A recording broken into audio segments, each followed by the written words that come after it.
Pour la recette, on aura besoin d'une pâte à pizza. Donc je vous mets le lien sur ma chaîne.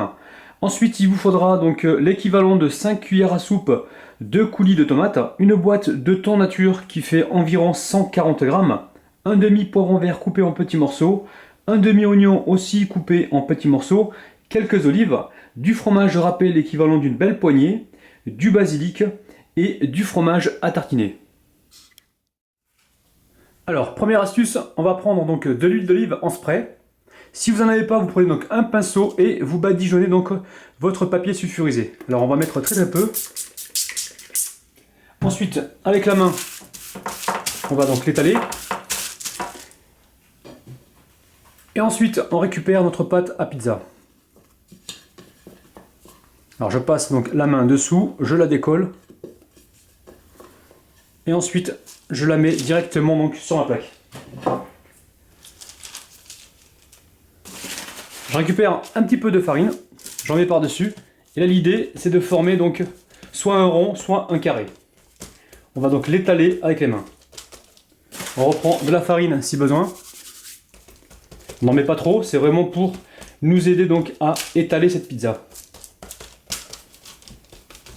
Alors, il y a deux écoles, hein. Il y a ceux qui aiment la pâte à pizza épaisse et ceux qui aiment donc la pâte à pizza fine. Donc moi j'aime les deux, ça tombe très bien. Ensuite, on va venir donc pincer ici les bords pour faire donc une belle croûte. Alors cette opération, vous n'êtes pas obligé de la faire. Donc moi je la fais parce que ça me donne un joli aspect. Ensuite, on récupère donc le coulis de tomates. Alors, on l'étale un peu partout. Et on reste donc un peu loin du bord, hein. On ne va pas carrément jusqu'au bord. On essaie de rester environ à 1 cm. On y met donc les poivrons. On met les oignons hachés. Alors on les répartit donc comme il faut partout.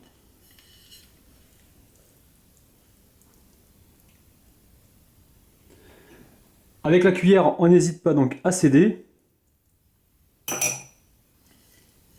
On saupoudre de basilic. Alors moi j'ai du basilic surgelé. Donc vous pouvez mettre du frais si vous en avez, c'est encore meilleur.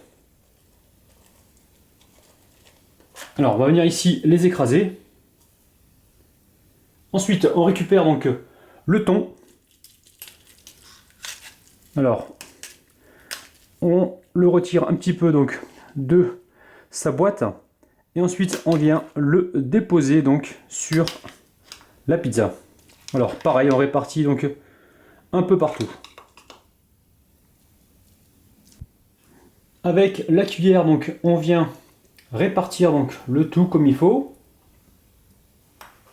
Ici on récupère donc le fromage à tartiner. Ça peut très bien être soit de la mozzarella, soit de la vache qui rit.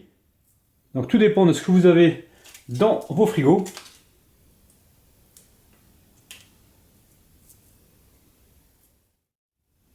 Ensuite, on vient saupoudrer ici avec du fromage râpé. Alors, si vous avez du fromage donc spécial pizza, hein, vous pouvez en mettre. Donc, moi, j'ai fait avec ce que j'avais donc déjà sur place. Alors, moi, j'en mets assez généreusement parce que j'adore ça. Alors, on essaie de bien recouvrir donc la garniture.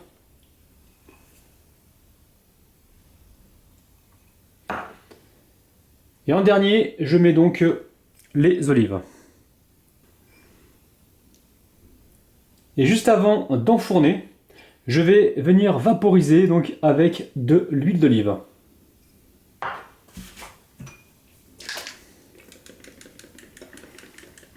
Alors mon four est en train de préchauffer à 200 degrés et je vais enfourner donc cette pizza entre 10 et 15 minutes, mais vraiment il faut surveiller. Allez, c'est parti. Ça y est, la pizza est cuite. Alors, il m'a fallu vraiment 20 minutes pour avoir une belle cuisson. Donc j'attends que ça refroidisse un petit peu et ensuite je passerai à la dégustation. Là, je vais plutôt vous présenter donc le centre de façon à ce que vous voyez comme il faut. Là, je retire donc la part de pizza. Elle est magnifique. Donc je vous montre ça de près et c'est parti pour la dégustation. Alors là les amis, on a vraiment une pizza succulente.